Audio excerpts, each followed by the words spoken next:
Well, welcome, Bruce. It's so great to see you and so glad you could join us again for another conversation about the state of law in our country in 2024. Oh, thank you. Thank you, David. Always great to be with you. Well, great to see you, my friend. And Bruce, just before we dive into this far-reaching conversation about the law and its impact on our society, I know that you're both a professor at Queen's University in law, but also the executive director of Rights Probe. Could you tell us more about that organization and your work? Yes, by all means. So, Rights Probe is a branch of the Energy Probe Research Foundation, and we're essentially a law and liberty think tank. We look into research, write about, speak about the ways in which the legal ground is shifting underneath our feet, and it's the we want to shed light on the realization that a lot of Canadians are starting to have, which is that the legal system does not work the way they thought it did, Ah. and they have the rights that they think that they do. And part of our mandate is to explain why that is and why the things in the law are not going the way that a lot of Canadians want them to go. Okay, so this is just so relevant, I think, for today, as you allude to this. I don't want to put words in your mouth, but kind of a two worldviews of what the law should be. I think we've got more of a traditional view of law that most people or citizens would assume is functioning, as you allude to, and the emergence of a new kind of law that focuses more on outcomes. Is that what you're referring to, that kind of debate? Yes. So essentially, if you look at the legal system in Canada today, and for that matter, the system in a lot of Western countries, there's an internal battle going on that Hmm. people can't see. And that battle is between sort of two different paradigms, if you like, or systems or ideologies that consist of a number of premises or features or characteristics. Hmm. And so, for example, one system, the older paradigm, is what we might call the rule of law paradigm, Hmm. and the newer one is a rule by law paradigm, in which law is merely an instrument for the state to manage society. And that it might not those labels might not sound terribly different, but they are 80 degrees about. Rule of law essentially means that the state is restrained in what it does, that the Hmm. people who rule us are subject to the same rules as everybody else, that the rules are made ahead of time, that they're understandable, that people can plan their activities so as to comply with the law, and that the laws are general and abstract and certain. If you look at the way things are actually done today in the law, those principles are not followed at all. We have rule by law instead, which means that most of the rules are made by the executive or administrative branch, not by the legislature, that they are made um, in an agile way. Agile government is the aspiration of the managerial idea, which is that governments have their hands on everything and they can change the rules as they go. Oh Which boy. means which means that if they can change the rules as you go, that means you can't be subject to them, because if you don't like them, you can change them. Okay, So so this is probably a bombshell for a lot of people. I know that you are within that field, but it reminds me of a very famous quote by our friend John Adams right, so many years ago that they aim to found, and this is in the context of the United States, a government of laws and not by men. Is that what you're right. getting at here? That's exactly what we're getting at, right? So the whole idea of the rule of law is just that. The rule of law is the alternative to the rule of persons. Hmm. And by that we mean we shouldn't have any particular person or persons with the power to dictate how we all act. And the way you do that is to set up limits and restraints and checks and balances. And Indeed, yes. right. And one of those checks and balances is to separate powers between the Hmm. different branches of the state. So the legislature makes the rules, and the executive executes those rules, and the courts Hmm. apply the rules, right? But today what happens is the legislature passes legislation that delegates rule-making authority to the executive branch. And so most of our rules today are not made by the legislature, they're made by the executive. And so Yeah. immediately you have a breakdown of the separation of powers idea. And now we are essentially being ruled by individual officers and bureaucrats and agencies and so on who are making rules on the fly. Okay, so this is a major wake-up call, I believe, for every Canadian. I think in conversation with so many people anecdotally, they would have really no clue about this. Intuitively, they might believe that they're subject to a lot of the whims of powerful, unelected bureaucrats and all the rest. But this is a almost a fundamentally different perspective on what we think is the nature of people and power. And therefore, if we're to design good governance systems, we need to have checks and balances. We need to have healthy debate, freedom of discussion. So we can say, well, you know what? I agree with you on that point, Bruce, but man, you're out to lunch on this other one. And we can learn from each other. So Right. we really, this begs the question, what is the perspective this new law system has on our democracy and how our society should function? Yes. So part of the problem is that the old paradigm reflected ideas and principles that a lot of people had in their heads, and so Mm. they complied with it because they believed in it, and that especially includes the people who were in power. We had people like John Adams expressing ideas that were Hmm. consistent with both this paradigm, but also the Constitution itself. And as long as the people in power believe in these ideas, you got no problem.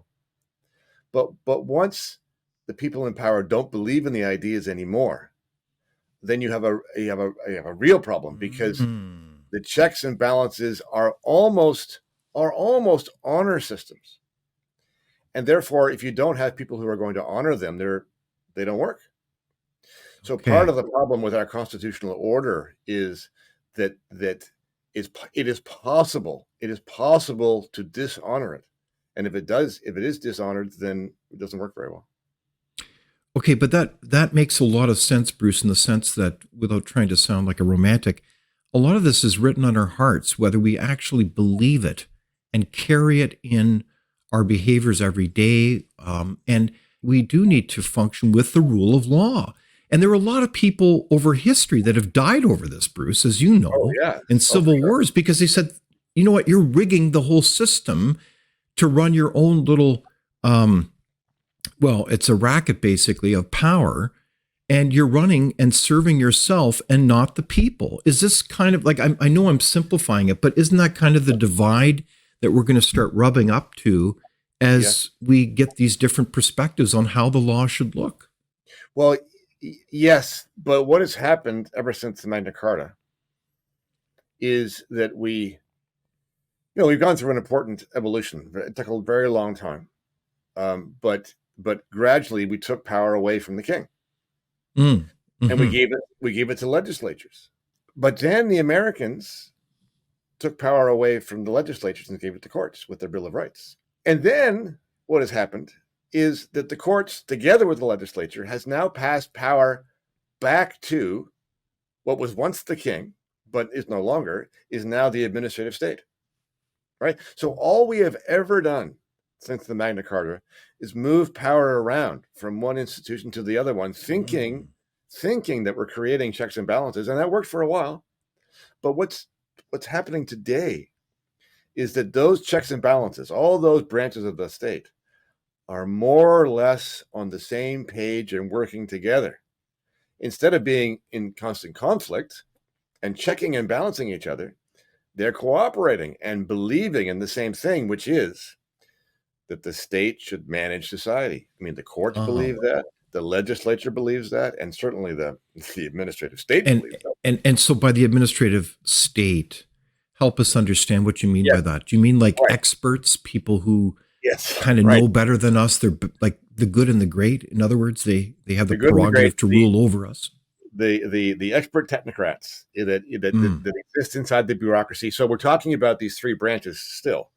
And this is the Hmm. executive branch, which has grown now into the administrative state. Some Hmm. people even make the case, and I think it's probably a good one, that this third branch, the executive, has grown into a third and fourth branch. So you have the executive, Hmm.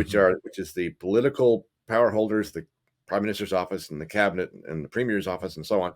And then the fourth branch is this deep state, the uncontrollable permanent bureaucracy that calls the shots on so many things. In government are these other branches, the administrative state, and Okay, so those I and think you're those, onto something, Bruce. yeah, Here, I mean, yeah, I sometimes it's been the term deep state has been thrown around, um, almost in a kind of a tinfoil hat right, type of reference that yeah, it somehow doesn't exist. Well, no, the facts are that a deep state does exist. If you mean by a large state that has never been larger before, and it is, it's opaque. It's a bit of a black box in terms of understanding how they make decisions and who's really making those decisions. Is that what you're getting at? exactly so, exactly so. And so that moniker, deep state, has been used by some people in the past to denote a source of power that is not controllable Hmm. by the elected politicians. Now, people, Indeed.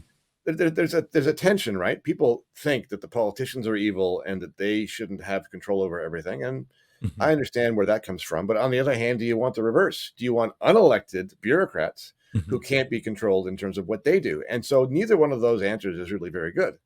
Hmm. But the deep state is used to denote the situation where you've got people in power making decisions that are not subject to democratic controls, and are only subject to judicial control if and when the courts decide that they've overstepped their boundaries. Hmm. And in the modern era, the judicial tendency is to defer to the expertise of the technocracy.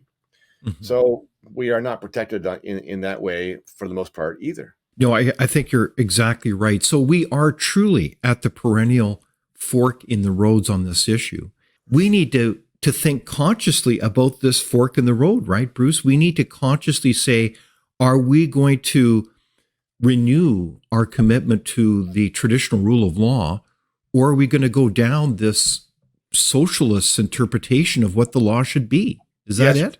Well, yes, except that there's a problem. And the problem is this: the rule of law, which is a fabulous idea, is still just an idea. Mm. And it only works to control those who govern if those people believe in the idea. And right now they do not.